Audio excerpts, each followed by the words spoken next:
All right, so we just played Ukrainian Crisis. This is our second game of this. We played it several months ago. And I played the Russians and you played Ukraine. And this time I played Ukraine and you played the Russians. So we kind of have a good idea of both sides. And what do you think? I like it. I think there's definitely like different aspects of the game that favor one side or the other. And like until you get really comfortable with it, I feel like, there's a bit to learn as far as like how to play whichever faction you're playing. And you could definitely benefit from, like, if one side seems too strong when you're playing against it, play as it and see where its weaknesses are. Yeah, I didn't, when I first played it, and I remember that it kind of ended up the same way in both of the situations, where I don't recall exactly the points spread last time, but I think it was the same thing, where I was ahead, but just not enough ahead to actually win. So in both cases, like, I don't feel like one side was particularly overpowered towards the other. Clearly the event deck favored you more than it favored me, and I don't know if that's by design or luck, but probably by design. The politics is just a huge benefit for you that I have to spend resources to gain nothing except to deny you benefit. So yeah, there's definitely like, and military is obviously better for me. Strategic turns are obviously better for, well, I say me. Military turns are obviously better for Russia since its units are just better, and it has the air units to teleport. It's definitely, overall, I think this game is great. I really love everything that it tries to do. I love everything about it. I love the amount of time it takes. It's super short. I mean, it's 90 minutes easy. It has a lot of elements to it. It's not just the moving chits on a board. Exactly. So you have the politics. It's a pol-mil game. So you have the politics. You have the military. You have there's so many battle, like, things could be all about the politics, just that tug of war of moving things back and forth, or it could be about just straight combat, and we're just like going. And I feel like you definitely get the benefit there. So I think it's more the struggle of Ukraine not wanting to fight. Right. And probably like just getting brutalized, trying to make it so that it's obviously a disproportionate, force if they do get into a battle. So you kind of want to, I don't know, it's a really interesting kind of dynamic where Ukraine is trying not to fight and trying to, not put too much force if they do fight. So there's that element to it. There's a lot of little bits that you can kind of concentrate on. Like you said, you could have a game that has no combat at all. Yeah. I think that would be more the play of, like, there's an event that it has to resolve that forces a combat turn. Yeah. The only way you can play a game with no combat is if the game ends early due to someone hitting 0 prestige. Yeah.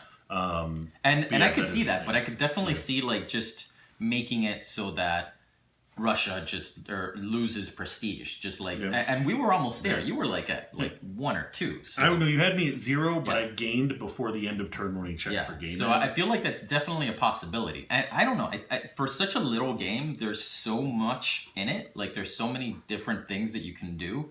I really enjoy that. It's like the rules overhead isn't great. I mean, the initial explanation took a while, but ultimately there isn't that much that you do in a turn, but there does seem to be a lot that you can do in a turn. Oh yeah. One of the things that I thought, like, maybe you just didn't see that as an option, but something that I think is an interesting dynamic on the Ukraine side.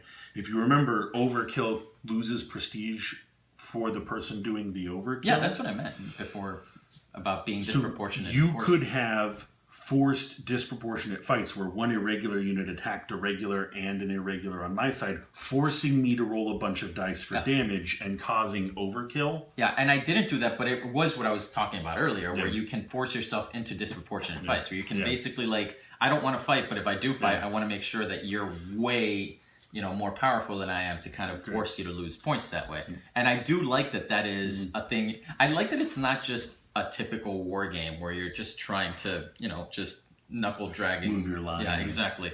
It's like there's, I like the idea of, we both lose points if we have people die.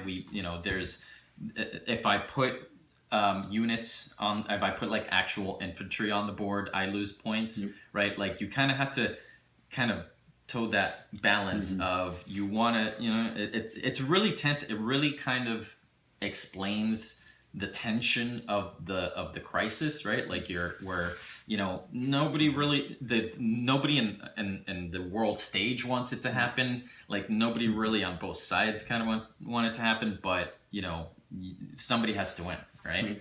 So I don't know. I really dig it. I think I really like the use of the cards. I know that we went with the card variant instead of the chit variant, and that's all me. That was me. I'm fine with the chit the card variant, because the chit variant, especially when you look at the disparity, if you play a minor and the other player plays a major, the minor chit gives you you roll a d6, but you don't get 1 to 6 action points. You get 1 to 5 action points. Like, it's not a straight 1 to 1. If you play a major or the maximum or whatever, you roll 2d6 and get the total, which can be anywhere from 2 to 12. Yikes. Like, it is super swingy. The funny thing is, statistically, the cards, and it goes over this in the rules, the average number of action points available to each player in the normal game is a total of 99 on statistical die rolls, versus the cards give you the average of 115. So you actually end up with more action points on average while reducing the swinginess. Yeah, it's not like this game is like pure, it's not like you remove all the luck out of the game when you play with this variant. Clearly, because we saw from the events that, there's definitely, like, if that event hadn't come out on the last turn, that would have been like vastly different endgame.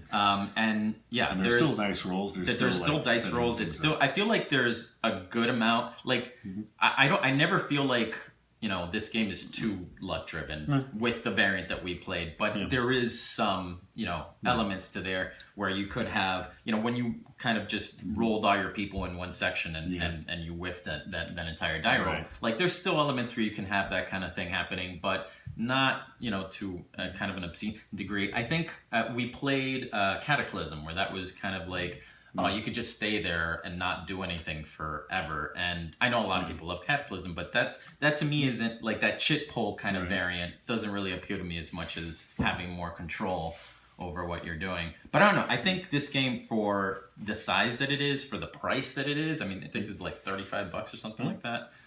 For, the length of time that it is, I think it's probably my favorite kind of like chit war game, 2-player type of game, just because you can get it done quick and even go again with the other side, and I really dig it. The time to wait is definitely, like, the time to wait ratio is really good on the game, for sure.